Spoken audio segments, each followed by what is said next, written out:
You decided this morning would be different. You were going to wake up early. You were going to meditate for 10 minutes. You were going to skip the sugar in your coffee. You were going to finally start. And then you didn't. You hit snooze. You scrolled your phone and you made your coffee the usual way. And now a quiet part of you trusts yourself a little less than you did yesterday. Most people assume the problem is willpower, a lack of discipline, a moral failing, but that's not right. And the real reason you break promises to yourself is far more mechanical than you'd expect. Because your brain isn't listening to your intentions, it's watching your actions, and it's keeping a tally. This idea is rooted in a psychological principle that took shape in the 1960s. At Stanford University, social psychologist Darrell Bem developed a framework he called self-perception theory. The theory was simple but profound. We don't have special access to our own inner states. Instead, we figure out who we are the same way we figure out who other people are. By observing behavior. Your brain is a detective, and your actions are the only clues it has. If it sees you hitting snooze, it concludes, I am the kind of person who puts comfort first. If it sees you choosing the donut, it concludes, I am the kind of person who doesn't prioritize health.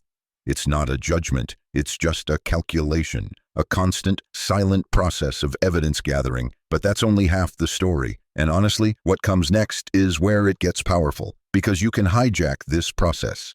Think of your identity as a glass jar. Every action you take is a small marble dropped into that jar, a vote.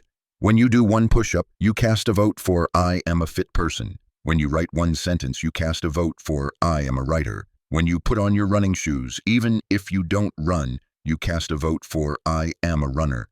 Individually, these votes are almost meaningless. They don't change the outcome of the election on their own.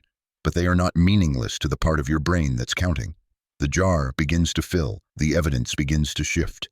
Your brain doesn't leap to conclusions. It just updates its beliefs based on the mounting proof.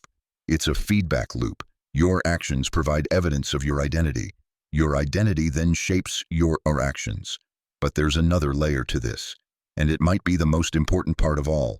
This isn't about massive life-altering change. In fact, that's where most people fail. They try to cast 1,000 votes at once.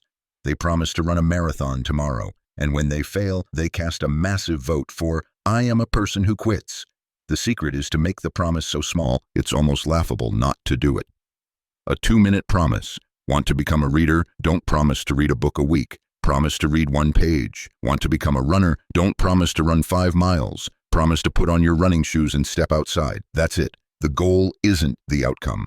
The goal is to cast the vote, to drop one marble in the jar, to provide your brain with a single, undeniable piece of evidence. Once the evidence starts to accumulate, the person you want to be stops being a fantasy. It starts becoming a fact. So here's what's actually happening when you keep a tiny promise to yourself. You aren't just doing a small action. You are casting a vote for a new identity. You are providing your brain with a piece of evidence. You are rewriting the story it tells itself about who you are. You are slowly, deliberately becoming the architect of your own self-perception. It isn't about one grand gesture, it's about 1,000 tiny ones, all pointing in the same direction. Your identity is not fixed. It's the lagging measure of your daily choices. You don't decide who you are and then act. You act, and that tells your brain who you are. The person you will be tomorrow is being determined right now by the evidence you provide today.